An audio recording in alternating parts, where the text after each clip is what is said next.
کربلا شہر عراق میں واقع ایک تاریخی شہر ہے۔ یہ شہر بغداد شہر سے جنوب مغرب میں تقریباً 85 کلومیٹر کی فاصلے پر واقع ہے۔ کربلا عراق کے کربلا محافظت میں آتا ہے اور فراتس ندی کے کنارے واقع ہے۔ کربلا میں حسینی، جبل گرار، قبرستان حضرت حسین، قبرستان حضرت عباس، وغیرہ جیسی مقدس جگہیں واقع ہیں جو تشیع مسلمانوں کے لیے بہت اہم ہیں۔ ہر سال محرم المحرم کے دوران عاشورہ کے موقع پر کربلا میں عزاداری کا جلوس نکلا جاتا ہے جس میں لاکھوں مسلمان شریک ہوتے ہیں۔ کربلا کے علاوہ بھی اس شہر میں تاریخی اور دینی مقامات پائے جاتے ہیں جن میں نمونہ حسینی، مسجد امام حسین، روضہ امام عباس، مسجد وحری وغیرہ شامل ہیں۔ کربلا ایک مقدس شہر ہے جو مسلمانوں کے لیے بہت اہمیت رکھتا ہے۔ اس شہر میں حضرت حسین بن علی رضی اللہ عنہ کی شہادت کے واقعے کی یاد میں ہر سال عاشورہ کے موقع پر عزاداری کا جلوس نکلتا ہے جس میں لاکھوں مسلمان شریک ہوتے ہیں۔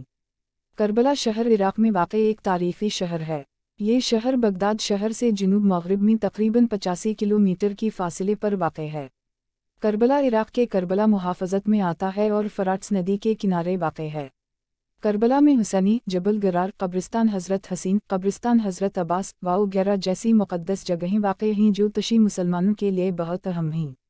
ہر سال محرم المحرم کے دوران عاشورہ کے موقع پر کربلا میں عزاداری کا جلوس نکلا جاتا ہے جس میں لاکھوں مسلمان شریک ہوتے ہیں۔ کربلا کے علاوہ بھی اس شہر میں تاریخی اور دینی مقامات پائے جاتے ہیں جن میں نمونہ حسینی، مسجد امام حسین، روضہ امام عباس، مسجد وحری وغیرہ شامل ہیں۔ کربلا ایک مقدس شہر ہے جو مسلمانوں کے لیے بہت اہمیت رکھتا ہے۔ اس شہر میں حضرت حسین بن علی رضی اللہ عنہ کی شہادت کے واقعے کی یاد میں ہر سال عاشورہ کے موقع پر عزاداری کا جلوس نکلتا ہے جس میں لاکھوں مسلمان شریک ہوتے ہیں۔ حضرت امام حسین، حضرت امام حسین بن علی بن ابی طالب رضی اللہ عنہ اسلامی تاریخ میں اہم شخصیتوں میں سے ایک ہیں۔ وہ رسول اللہ صلی اللہ علیہ وسلم کے پوتے اور حضرت علی کرم اللہ وجہہ کے بیٹے تھے۔ امام حسین رضی اللہ عنہ کا ولادتی مقام مکہ المکرمہ ہے اور وہ یمن کے حکمران حضرت علی بن ابی طالب کی بیٹی بی بی فاطمہ رضی اللہ عنہ کے بیٹے ہیں۔ حضرت حسین رضی اللہ عنہ کی تعلیم و تربیت کافی قدر عظمت رکھتی تھی۔ انہوں نے اپنے والد حضرت علی رضی اللہ عنہ سے، جو خود علم و دانائی عظیم رکھتے تھے، والدہ حضرت فاطمہ زہرا رضی اللہ عنہا سے اور نبی کریم صلی اللہ علیہ وسلم کے قریبی معصوم اہل بیت کی تربیت سے علم و فضیلت حاصل کیا۔ حضرت حسین رضی اللہ عنہ نے بہت سختیوں اور مشقتوں کے بعد کربلا کے واقعے کا سامنا کیا۔ انہوں نے اپنے عزیزوں، اہل خانہ اور مریدوں کے ساتھ کربلا کی سفر کیا تاکہ انصاف و عدل کا پیغام دیں اور دین اسلام کی حقیقی تشریعات کو برقرار رکھیں۔ حضرت حسین رضی اللہ عنہ کی شہادت کا واقعہ مسلمانوں کے دلوں میں عظیم غم و افسوس پیدا کرتا ہے۔ ان کی شہادت کی یاد میں عاشورہ کے موقع پر ہر سال عزاداری کا جلوس نکلتا ہے جس میں مسلمانوں کو حسینیت اور نبوت کی طرف سے سبقوں کی تعلیم دی جاتی ہے۔ یہ واقعہ ہجری کی 61ویں سال میں یزید بن معاویہ کی حکومت کے دوران ہوا۔ حضرت حسین رضی اللہ عنہ امام علی علیہ السلام کے بیٹے تھے اور مسلمانوں کے لیے ایک عظیم عالم دین تھے۔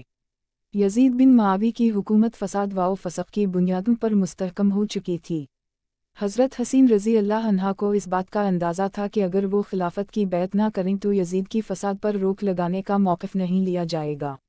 اسلامی اصولوں کے حق اور باطل کے درمیان خونریزی سے بچنے کے لیے حضرت حسین رضی اللہ عنہ نے مکہ سے خراسان جانے کا فیصلہ کیا۔ حضرت حسین رضی اللہ عنہ نے اپنی بیوی حضرت بی بی فاطمہ کے ساتھ اور اپنے چچا حضرت عباس رضی اللہ عنہ کے ساتھ کاروانے کو روانہ کیا۔